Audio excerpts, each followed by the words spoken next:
UP तैयारी करने वाले सभी दोस्तों को नमस्कार। आज हम हिंदी का पेपर पढ़ेंगे। जूनियर का पेपर है। निम्नलिखित में से कौन सा शब्द एक वचन व तथा बहुवचन दोनों में आता है? तो बेटा, बालिका, लड़का, मुनि। तो इसमें जो है मुनि शब्द है जो एक वचन और बहुवचन दोनों में आता है। तत्सम और तद्भव का कौन सा युग्म सही है? तो तत्सम का मतलब संस्कृत वाले शब्द और तद्भव का मतलब हिंदी वाले शब्द। तो इसका जो ऑप्शन है उसमें कच्छ और कोख दिया गया है। तो ऑप्शन नंबर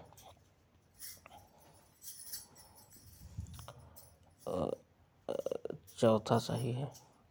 पहले वाले में मुनि हो जाएगा। किसमें उपसर्ग का निर्देश अशुद्ध है? तो निखरा, निखरा में अशुद्ध है। तत्पुरुष समास कौन सा है? तो त्रिभुवन, त्रिभुवन में द्विगु समास। और पीताम्बर में बहुब्रीहि समास। दौड़ धूप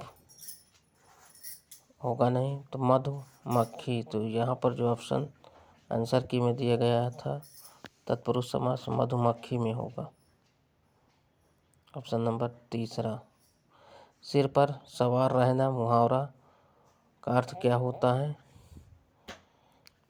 सिर पर सवार रहना, पीछे पड़ना।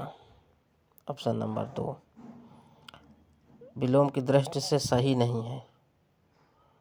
कीर्ति, अपकीर्ति, आरोह, अवरोह, उत्कर्ष का अपकर्ष, लेकिन सुबुद्धि का असुबुद्धि सही नहीं है। प्रश्न नंबर 2। तलवार, कृपाण, टेढ़ा, वक्र, तरु, वृक्ष, पटु, प्रवीण। ऑप्शन नंबर 2 सही है। मिश्र वाक्य की पहचान क्या होगी? जैसे मैंने सुना है कि आपके देश में अच्छा राज प्रबंध है, तो यह मिश्र वाक्य कहलाएगा। की शब्द आ गया। वह द्वार द्वार भीख मांगता चलता है। कारक कौन सा है? तो द्वार द्वार भीख मांगता चलता है तो अधिकरण कारक हो जाएगा। आयुष्मान का स्त्रीलिंग आयुष्मती हो जाएगा। मिट्टी का माधव होने का अर्थ है बहुत ही मूर्ख। त्वंदित का संधि विच्छेद क्या होगा? तत्धन हित, त्वंदित। उद्विग्न का संधि विच्छेद क्या हो जाएगा? उत्धन विघ्न। बीती विवावरी जागरी अंबर पनघट में डूबो रही। तारा घट उषा नागरी में कौन सा अलंकार होगा? रूपक अलंकार। धाम धाम ब्रजमंडल में उधव नित बसती बहार वर्षा की। इसमें श्लेष अलंकार हो जाएगा। वह बहुत अच्छा लड़का है। वह क्या है? वह सर्वनाम हमेशा निश्चयवाचक है, मतलब वह निश्चित है। मनोहर जीवन भर पूरा मुख भोगता रहा, सुख भोगता रहा। इनमें से कौन सा विशेषण है? तो पूरा सुख।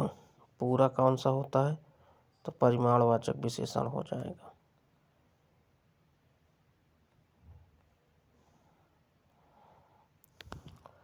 दांत और जीभ के स्पर्श से बोले जाने वाले वर्ण को दंत कहते हैं। ध्वनियों की निर्दिष्ट विशेषताओं का कौन सा शुद्ध है? अशुद्ध है। तो अशुद्ध कौन सा है? तालव्य, महाप्राण। महाप्राण 2 और 4 होते हैं। तालव ये अल्प।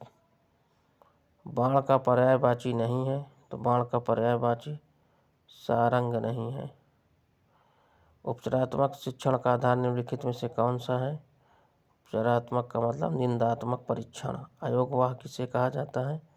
तो विसर्ग को अयोगवाह कहा जाता है। फिर रचनाएं सत्यार्थ प्रकाश, स्वामी दयानंद सरस्वती, रामचरितमानस, तुलसीदास, सूरदास। सूरदास जो है सूरदास और भक्तमाल नाभादास। ऑप्शन हमारा हो जाएगा चौथा। भाववाचक का उदाहरण है उससे बैठा नहीं जाता, राम से खाया नहीं जाता। ये दोनों भाववाचक के उदाहरण है। निम्नलिखित में से सही उत्तर है अनुस्वार पूर्ण अनुनासिक ध्वनि है। वर्ग का पंचमा अक्षर अनुनासिक होता है। अनुनासिक उच्चारण के दौरान नाक से बहुत कम सांस निकलती है, मुंह से अधिक तीसरा सही है। इसके बाद पैराग्राफ है। तो कला और जीवन अन्य शास्त्र का तात्पर्य है एक दूसरे पर आश्रित है। कला, कौन सी कला श्रेष्ठ मानी गई है? जो जीवन उपयोगी हो। इस पद में कौन सा भाव है? तो मधुर भाव है। यह पद्यांश किस कवि का है? तो तुलसीदास का है।